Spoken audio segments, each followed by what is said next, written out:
Começa agora um programa que traz tudo sobre o livro mais lido em todos os tempos. Apresentamos O Som do Livro.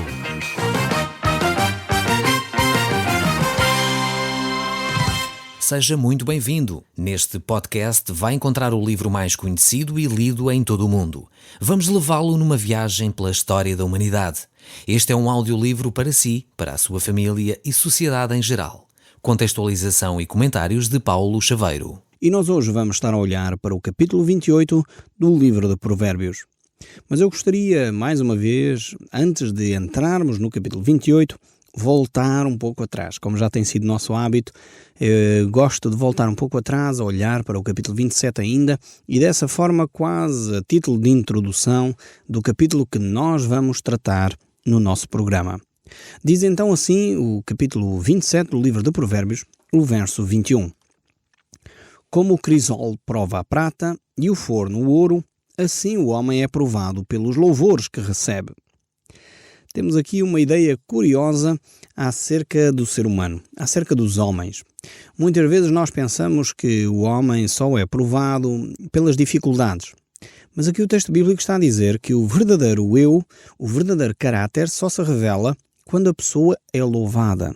Ou seja, quando a pessoa começa a ter algum destaque, quando a pessoa começa a ter uma posição que é reconhecida.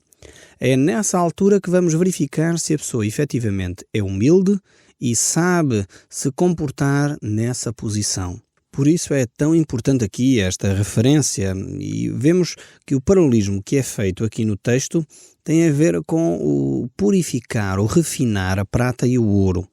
Assim o homem, quando é elogiado, quando é louvado, se souber comportar, se souber não dar muito aso ao seu orgulho, à sua vaidade, então de facto ele é provado, ele é ajudado a crescer na sua maturidade.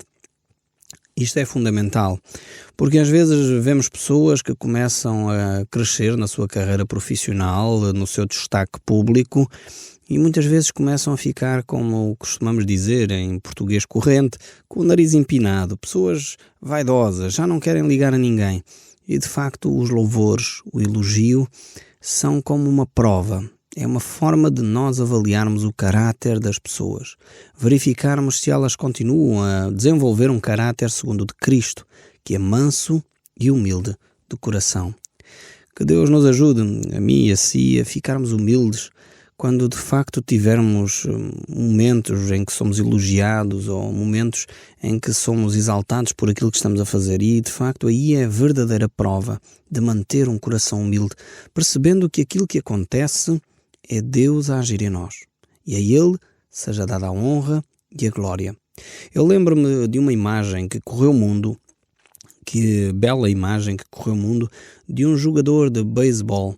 Ele fez um home run. Nós não temos muito hábito de ver beisebol em Portugal, é verdade, mas é um jogo americano que tem um impacto tremendo na sociedade americana e é muito visto, é como quase o futebol em Portugal, tem o destaque semelhante ao futebol em Portugal. E um dos jogadores fez uma jogada fantástica, conseguiu um ponto fundamental para ganhar o campeonato naquela época, e a imagem foi: o jogador ajoelhou-se no relvado e fez uma oração a Deus. De facto, ele percebeu que a sua habilidade para jogar beisebol provinha de Deus. O seu status, o estádio em pé a aclamá-lo como um grande herói, e ele vira-se para Deus e agradece a Deus. É uma imagem que marcou, de facto, a minha vida ao ver a dedicação desse homem, ao fazer uma coisa fantástica, ao ser elogiado por aquilo que fez, mas ele agradecendo a Deus porque percebeu que era Deus nele a agir. Que cada um de nós tenha esta humildade em momentos-chave, em momentos em que outros apreciam o que nós estamos a fazer, que seja sincero do fundo do nosso coração, estarmos gratos a Deus e não ficarmos vaidosos por aquilo que alcançamos. Que Deus nos ajude a ter essa caminhada e a aplicar este texto bíblico tão importante para nós. O verso 22 prossegue: mesmo que você batesse num tolo até quase matá-lo, ainda assim ele continuaria tão tolo como antes. Procura conhecer o estado das tuas ovelhas e cuida dos teus rebanhos, porque as riquezas não duram para sempre, nem o coroa de geração em geração. Vejamos aqui alguns conselhos tão sábios, e eu aqui optei por ter uma versão diferente da versão da Bíblia Revista e Atualizada, porque esta versão da Bíblia para hoje é mais viva, torna a frase mais compreensiva do que a versão da Bíblia Revista e Atualizada. Mas de facto vemos aqui que o tolo dificilmente vai compreender as repreensões. Podemos insistir com uma pessoa, mas se ela tem falta de senso, se ela não tem bom senso, todas as correções que nós podemos sugerir, fazer, a pessoa vai racionalizar lá dentro da sua maneira de pensar e praticamente deixar de lado aquilo que são os bons conselhos. Conheci uma jovem assim e de facto é terrível nós darmos conselhos a pessoas desse género. A pessoa até solicita os conselhos, mas a seguir nós damos o conselho e a pessoa faz completamente diferente daquilo que aconselhamos. E depois vem a chorar, a dizer, afinal funcionou mal, eu não fiz aquilo que tu disseste. Dás-me mais algum conselho? Nós damos outro conselho. A pessoa vai e faz completamente diferente daquilo que nós dissemos. E depois volta e vem a chorar. E é horrível para quem tem que aconselhar pessoas deste género. São pessoas faltas de senso. Como diz o texto bíblico, insensatos. Então precisamos de aprender algumas coisas também do livro de Provérbios sobre como lidar com este tipo de pessoa. Certamente, se nós aprendermos algumas lições deste livro que nós estamos a estudar, provavelmente os nossos relacionamentos com esse tipo de pessoas serão bem diferentes e talvez um pouco mais saudáveis. O verso 25 prossegue. Quando remover o feno, aparecerá o renovo. E se recolherem as ervas dos montes, então os cordeiros te darão as vestes, os bodes, o preço do campo, e as cabras leite em abundância para o teu alimento, para o alimento da tua casa e para o sustento das tuas servas. Vemos mais uma vez aqui Salomão a nos ajudar a ficar firmes no trabalho, não desanimar, percebendo que devemos cuidar do nosso rebanho, como vimos no verso anterior, e aqui o fruto do nosso trabalho tem recompensa. E o livro de Provérbios prossegue no capítulo 28, verso 1, a dizer: fogem os perversos, sem que ninguém os persiga, mas o justo é intrépido como o leão. Aqui os perversos estão retratados como alguém com falta de coragem, alguém que não é capaz de enfrentar as suas dificuldades. E realmente muitas pessoas não têm esta coragem. Começam as brigas, começam os conflitos, mas não são capazes de enfrentar as consequências dos seus atos. Por isso fogem de medo, fogem de incapacidade, fogem porque estão incomodados consigo próprios, fogem porque no fundo são perversos e sabem as consequências dos seus atos. Mas aquele que é justo, aquele que sabe que está a batalhar uma causa correta, aquele que sabe que está a lutar por uma causa que é justa, que vale a pena lutar para que a justiça e a verdade sejam apuradas, esse é intrépido como o leão, é capaz de enfrentar tudo e todos para que a verdade seja apurada. E é o próprio Deus que age, porque Deus é um Deus de justiça. É um Deus que quer que a verdade prevaleça. É o mesmo Deus que dá ânimo, coragem para que aqueles que são justos prevaleçam. Talvez é por isso que na história da humanidade vemos cenários tristes por um lado, como o Holocausto, como levar os cristãos nos primeiros séculos às arenas para serem comidos pelos leões, mortos pelos gladiadores, mas vemos que os cristãos estavam intrépidos, mantinham-se firmes nas suas convicções porque aquilo era justo. Valia a pena adorar só a Deus e não ao imperador romano. Valia a pena manter-se na verdade, porque ela prevalece. Valia a pena manter-se na justiça, ainda que com isso tivessem de ser presos e torturados, porque era uma causa que era justa. E quando é assim, vale a pena mantermos a nossa firmeza, a nossa intrepidez, a nossa coragem. O verso 2, ele ainda prossegue a dizer: por causa da transgressão da terra, mudam-se frequentemente os príncipes, mas por um sábio e prudente se faz estável a sua ordem. Nós temos conhecido isto no nosso país de uma forma gritante. Frequentemente temos tido governantes, não temos príncipes já acabaram as monarquias, mas com frequência muda-se os governos. Ora para um lado, ora para o outro. Então no tempo pós 25 de Abril foi quase todos os 6 meses tínhamos novos governantes. E efetivamente é necessário homens prudentes, homens sábios, que dirigem a nação com sabedoria, que dirigem a nação com equidade.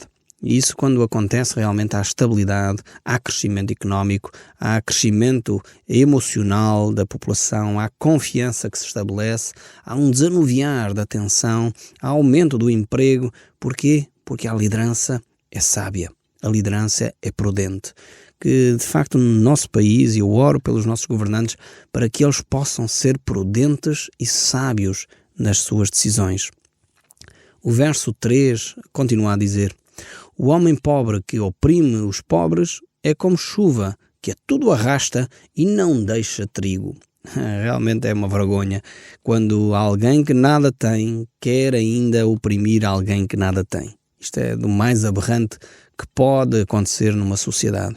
Verso 4. Os que desamparam a lei louvaram o perverso, mas os que guardam a lei se inclinam contra ele. Vejam aqui que realmente a importância de vivermos dentro das normas que a sociedade estabeleceu. É fundamental para uma orgânica saudável de uma cidade, de uma aldeia ou de uma vila, é fundamental nós termos respeito pelo próximo. Quando as leis são pervertidas, começando às vezes pelos próprios presidentes de Câmara ou pelos governadores ou por isto ou por aquilo, pelos líderes de a nação, quando a lei é pervertida, realmente então o perverso tem espaço, o perverso vai ganhando terreno e é necessário de facto que o implementar das leis comece de cima para baixo. Comece pelos próprios líderes da nação. E dessa forma, quando isso acontece, quando os líderes são exemplo do cumprimento da lei, então de facto isso trespassa para o resto da nação e para aqueles que estão, digamos assim, a viver e têm que implementar essas normas. Em Portugal nós sabemos que temos um país de excelentes leis. O problema do nosso país não são as leis que se criam, o problema do nosso país são o cumprimento das leis. Necessitamos que a liderança da nação não perverta a lei, não deturpe, não dê um jeitinho simplesmente porque está em posição de o poder fazer. Mas sejam eles os primeiros a cumprir a lei para que ela possa ser cumprida pelos outros. O verso 5 ainda diz: os homens maus não entendem o que é justo, mas os que buscam o Senhor entendem tudo.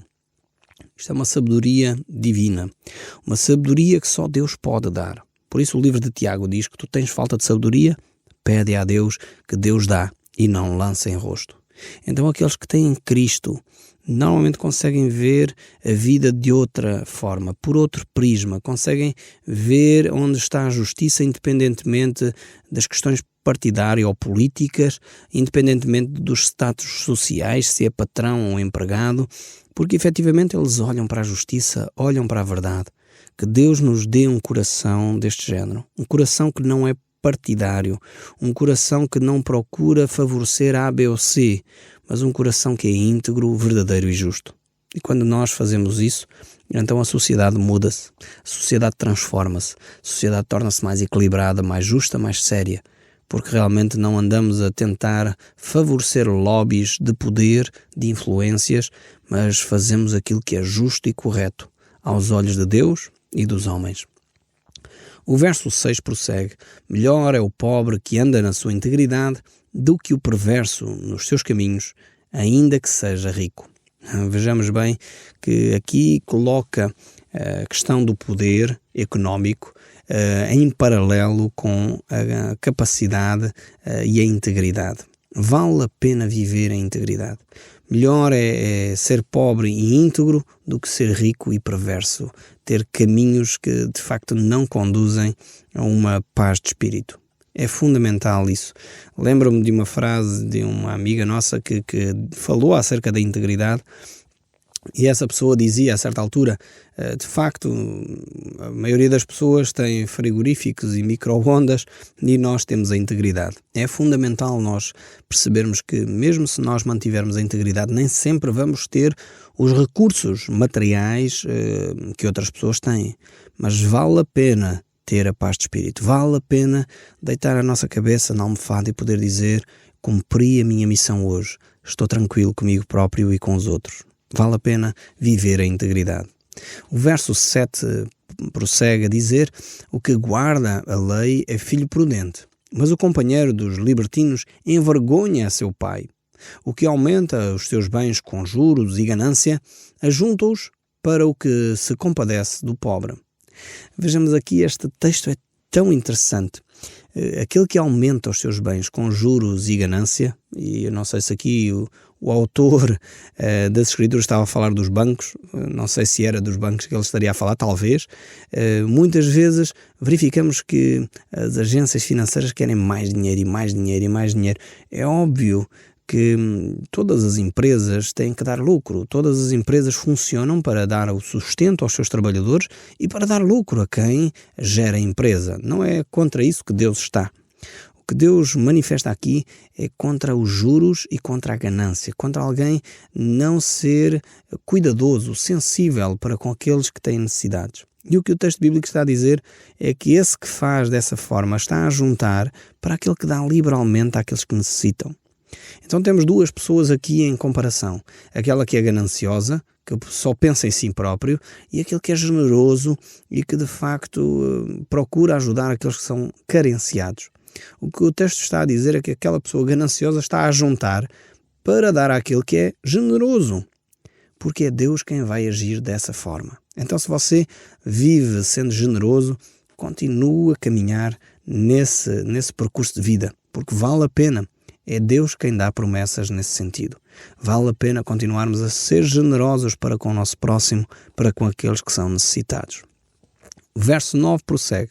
O que desvia os seus ouvidos de ouvir a lei, até a sua oração será abominável. Vejam bem este texto bíblico. A palavra de Deus tem muitas promessas sobre aquilo que Deus nos dá.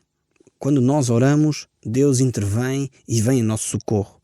Mas também a palavra de Deus nos mostra em vários textos bíblicos que há restrições à nossa oração, ou seja, há orações que Deus não atende, há orações que Deus não ouve. E uma delas é esta. O livro de Provérbios é claro, o que desvia os seus ouvidos de ouvir a lei, então até a sua oração é abominável. Deus não vai ouvir a oração de alguém que percorre algo no seu caminho contrário à vontade de Deus. Uma pessoa que está a pedir alguma coisa contrária à vontade de Deus não vai ser uma oração atendida. Eu deixo isto muito claro aqui, porque às vezes as pessoas pedem coisas a Deus que são contrárias à vontade de Deus. Há o ridículo de alguém vir a pedir a Deus para abençoar um negócio corrupto. Eu não estou a brincar, eu conheço uma situação deste género, em que alguém estava a fazer uma coisa que era contrária à vontade de Deus e ele estava a orar para que Deus o abençoasse. É impossível Deus ouvir uma oração destas. Outras situações é quando nós tentamos fazer malandrices, trapacices, enganando este ou aquele e depois pedimos a Deus que venha abençoar. Deus não vai ouvir essa oração. É abominável aos ouvidos de Deus. Então é necessário que, de facto, oremos segundo o padrão de Deus. O livro de Tiago também nos diz que muitas vezes nós não recebemos o que estamos a pedir porque pedimos mal, para esbanjar, para gastar em nossos próprios delitos e pecados. E depois temos ainda uma outra restrição às nossas orações e encontramos-la em Malaquias capítulo 2, verso 13. Isto aqui é sério da parte de Deus. O livro de Malaquias diz que Deus não ouve as nossas orações, nem vê as nossas lágrimas se nós formos infiéis. Diz o texto bíblico, eu vou ler, que é para não ficar com dúvidas. Malaquias capítulo 2, verso 13, se quiser anotar, diz o texto bíblico, ainda fazeis isso, cobris o altar do Senhor de lágrimas, e de choro, e de gemido, de sorte que Ele, Deus, já não olha para a oferta, nem a aceita com prazer da vossa mão. E perguntais porquê? Porque o Senhor foi testemunha da aliança entre ti e a mulher da tua mocidade, a qual tu fostes desleal, sendo ela a companheira e a mulher da tua aliança. O texto bíblico está a dizer que Deus desvia os ouvidos, não ouve as orações daqueles que são desleais para com os seus companheiros, que são infiéis na sua relação. Isto é sério. Muitas vezes nós pensamos que a relação com Deus é assim uma coisa simples e demasiado simplista. É verdade que é simples, mas ao mesmo tempo temos de entender o nosso caminhar, aonde estamos a trilhar na nossa vida. para que Deus possa atender às nossas orações. Deus quer responder às nossas orações. É desejo do seu coração responder e abençoar a sua vida. Mas é necessário você entender que tipo de oração está a fazer, se está a viver dentro da vontade de Deus, se está a ser fiel e leal para com aquela com quem você se comprometeu. Mas o verso 10 continua, ainda temos tanto texto bíblico para ler, diz: o que desvia os retos para o mau caminho, ele mesmo cairá na cova que fez, mas os íntegros herdarão o bem. O homem rico é sábio aos seus próprios olhos, mas o pobre que é entendido sabe sondá-lo. Quando triunfam os justos, há grande festividade. Quando, porém, sobem os perversos, os homens se escondem. O que encobre as suas transgressões jamais prosperará, mas o que as confessa e deixa alcançará a misericórdia. Eu recomendava que você sublinhasse este versículo na sua Bíblia, versículo 13.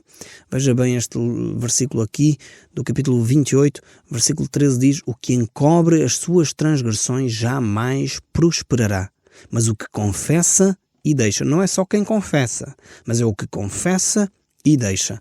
Esse alcançará a misericórdia. Que versículo espantoso para nós. Talvez está na hora de você confessar e abandonar um vício, um pecado, uma atitude, palavras que são difíceis e que você não deveria dizer, coisas que ofendem. Deveria abandonar esse tipo de comportamento para você ver prosperidade na sua vida. Aquele que confessa e deixa alcança a misericórdia de Deus. Vale a pena você, talvez, dedicar agora alguns minutos a confessar o seu pecado a Deus para alcançar essa misericórdia que só Deus pode dar. O verso 14 prossegue: feliz o homem constante no temor de Deus, mas o que endurece o seu coração cairá no mal.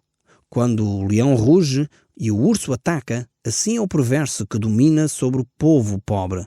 O príncipe falto de inteligência multiplica as opressões, mas o que aborrece a avareza viverá muitos anos. Nós precisávamos de governadores do género deste aqui, que são governadores que aborrecem a avareza, que aborrecem os maus tratos, porque o príncipe falto de inteligência só cria opressão à população. O homem carregado de sangue de outrem fugirá até da cova, ninguém o detém. O que anda em integridade será salvo, mas o perverso em seus caminhos cairá logo. O que lavra a sua terra virá a fartar-se de pão, mas o que se ajunta a vadios se fartará da pobreza. O homem fiel será acumulado de bênçãos, mas o que se apressa a enriquecer não passará sem castigo. Parcialidade não é bom, porque até por um bocado de pão o homem prevaricará. Aquele que tem olhos invejosos corre atrás das riquezas, mas não sabe o que há de vir sobre ele a penúria.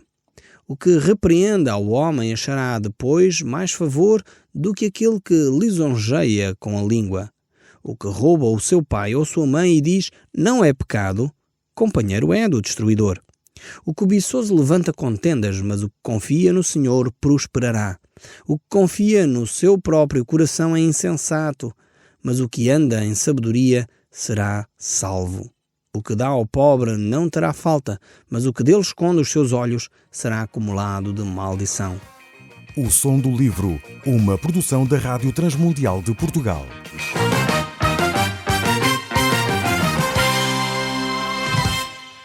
RTM. Conhece todos os nossos programas em rtmportugal.org.